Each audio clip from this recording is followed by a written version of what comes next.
बेरोजगारों की बारात का न्योता देने के लिए आए हैं। ये बारात 14 जनवरी शनिवार को रोहतक मानसरोवर पार्क से बीजेपी के राज्य कार्यालय तक जाएगी और इस बेरोजगार की बारात का जो बारात प्रोग्राम है ये शनिवार दिनांक 12 बजे है। इसमें भाती है गूंगा विपक्ष, इनको भाती बनाया गया है। लंच है सरकार के झूठे आश्वासन, तो अपना खा पी के आना है, ये ना सोच का है कि बारात में कि कुछ खाना पीने का भी मिलेगा। बारात की चढ़ाई 12 बजे, फेरे हैं, सीएम की मर्जी है। जो दुल्हन है वो है सरकारी नौकरी और समाधान, जनता की समस्याओं का समाधान। फिर ये बच्चा जो है वो कहता है बेरोजगारों की शादी में सरकार को जलील करने जलूल आना, सुना होगा ना आपने। और ये दहेज नहीं है, इसमें दहेज नहीं चाहिए है, ये डिमांड है। जो वैकेंसीज खाली पड़ी हैं उनको भरो, सीईटी क्वालिफाई करो ताकि दूसरा पेपर भी बच्चे दे सकें। सीईटी का रिजल्ट आया है। और एचटेट आजीवन करो, दूसरे स्टेट ने कर रखा है। खेल कोटा एबीपीजी कोटा बहाल करो, ग्रुप सी से कोटा खाली कर रखा है इन्होंने। हरियाणा में जो नौकरियां हैं पहला हक हरियाणवी का होना चाहिए। दादा दुलीचंद जो सरकार का फूफा है उसको थापा लगाई में वो जो बुजुर्गों की पेंशन काटी गई है, विधवा विकलांग की जो पेंशन काटी गई है वो मांग है। कर्मचारियों की पुरानी पेंशन का मामला है, जहाँ कच्चे कर्मचारियों पक्के का बात है। और कुछ दिन पहले मेरे को जेल में डाल दिया था इन्होंने, तो जेल में डाल दिया था। तो सबसे पहले तो मैं जेल मंत्री से एक रिक्वेस्ट करूंगा, मानवता और इंसानियत के नाते मैं उनसे ये रिक्वेस्ट करूंगा कि भाई कम से कम जो जेल के अंदर कैदी हैं 70% जो लोग हैं वो निर्दोष हैं, तो कम से कम सर्दियों में नहाने के लिए गर्म पानी, क्योंकि मंत्री जी अगर खुद नहाते होंगे वो गर्म पानी से भी नहाते हैं, तो थोड़ा एहसास करके देखें इतनी सर्दी में नहाने में, तो ठंड में कैसे नहा पाते होंगे वो लोग। तो मैं उनसे विशेष आप लोगों तक के द्वारा बात पहुंच जाए तो एक विशेष रिक्वेस्ट भी है ये। तो ये जो मुख्य मांगे हैं इनको लेके बेरोजगारों की बारात निकाली जा रही है। हरियाणा टॉप में है बेरोजगार में, बिल्कुल टॉप।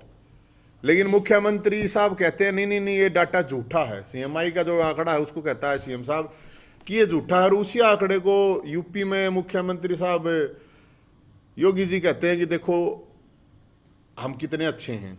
उसी आंकड़े को लेके ये कहते हैं कि ये देखो ये झूठा है। तो मुख्यमंत्री साहब कहते हैं नहीं 6 लाख है बेरोजगार है। तो मैं ये कहूँगा ये जो 11 लाख तो सीईटी वालों ने भर रखा है, 2 लाख के करीब स्टेट पास करने वाले हैं, और अलग अलग जो बच्चे हैं वो तो अलग रह गए।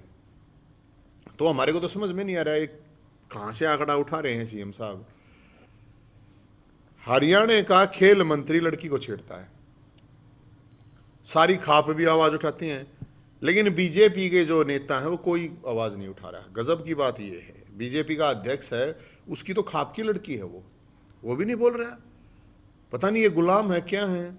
वैसे नामों के आगे चौधरी लगाए घूमते हैं, तो चौधरी तो असली वो खाप वाले हैं जो कम से कम आवाज तो उठा रहे हैं। और गजब बात है कि मुख्यमंत्री साहब कहते हैं आरोप लगाने से कोई दोषी नहीं होता। अगर मुख्यमंत्री जी की ये बात मान ली जाए तो फिर जो जेलों में आरोपित हैं उनको सबको बाहर किया जाए, वो तो आरोपित ही हैं। मुश्किल से 20% लोग हैं वहां पे जो अंदर जिनको सजा हो रही है, बाकी मैक्सिमम तो आरोपित ही हैं। मुख्यमंत्री उसका बचाव करें। हम ये कह रहे हैं मुख्यमंत्री साहब से कि भाई आप एक बात बताइए सीएम साहब, अगर ये ही लड़की आप लोगों की किसी की रिश्तेदार होती और नवीन जयंत पे आरोप लगा देती तो क्या मुख्यमंत्री यही बोलते, या नवीन जयंत जेल में होना था? तो हम ये कह रहे हैं इनका दोनों का नार्को टेस्ट करवाओ, खेल मंत्री का भी, उस लड़की का हाईकोर्ट के जज से करवाओ। ये तो बहुत शर्म की बात है ना। पूरे देश में कितनी बेइज्जती होने लग रही है बताओ। अगर हरियाणा का खेल मंत्री छोरी छेड़ है, बताओ लड़की को छेड़ता है। तो इसके अलावा अभी एक और आप लोगों ने देखा होगा, एक और इशू है। अभी सीएम साहब कहते हैं कि SYL हमारा हक है, 19 तारीख को सुप्रीम कोर्ट में उसकी वो है। तो ये बताओ SYL के लिए हनुमान जी आएंगे, राम जी आएंगे, भोलेनाथ आएंगे, कौन से भगवान को आना है?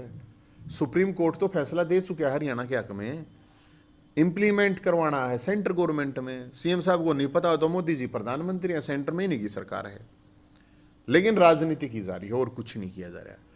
और इसके अलावा एक और बहुत बड़ा बड़ा शर्म का विषय है मेरे हिसाब से, तो अब चौटाला गांव के लोग पैदल निकलते हैं यहाँ से, 8 साल की बच्ची भी है उसमें, 80 साल की बुजुर्ग महिला भी है, कि एक डिलीवरी के लिए डॉक्टर नहीं है वहाँ, मतलब जो मेडिकल फैसिलिटी हैं।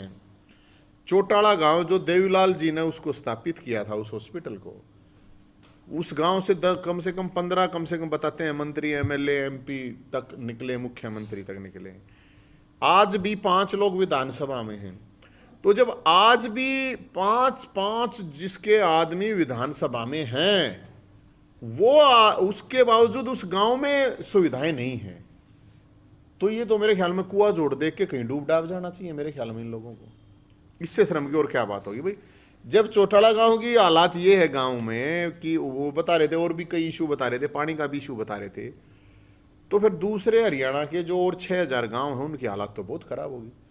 फिर इनके मंत्री हैं वो कहते हैं कि सरपंच जो है ना वो तो बेईमान है, ये सरपंच, मतलब मंत्री हाथ में तो 5 करोड़ रुपए दे दे सरकार, 10 करोड़ रुपए तू करवा अपने हिसाब से, और एक सरपंचों को 2 साल तक गांव का पहले पैसे खागी, और सरपंचों को 2 लाख रुपए कह रहे, 2 लाख रुपए में तो बाथरूम भी ना बने। ये कह रहे हैं कि सरपंच बेईमान है। कैसे कह रहे हैं भाई, तुम बिना पैसे दे कैसे तुम डिग्री बांटने वाले हो? राजा हरिश्चंद्र हो गया? सरपंच है वो दुखी कर रखे, कर्मचारी हैं वो जवान है, वो बेरोजगार हैं वो। अब सीएम साहब ने ये बारात, बेरोजगारों की बारात से डर के 1-2 दिन से बोल रहे हैं वो, अगर मैं 6 महीने में 50,000 भर्तियां निकाल के भर्ती कर दूंगा। पिछले 3 साल में 10,000 भी भर्ती निकली, अब 6 महीने में 50,000 कह रहा है। तो मैं तो सभी बेरोजगारों को, खासकर नौजवान साथियों को ये कहूँगा, भाई अगर अपने को घर पड़ा रहना है, तुम्हारे को रजाई में पड़ा रहना, पड़े रहो। अगर अपने हक के लिए सड़क पर आ जाओगे तो तुम्हें नौकरियां मिल जाएंगी, नौकरी मिल जाएगी तो शादी भी हो जाएगी, नहीं तो अपने ऐसे ही धक्के खाते रहो।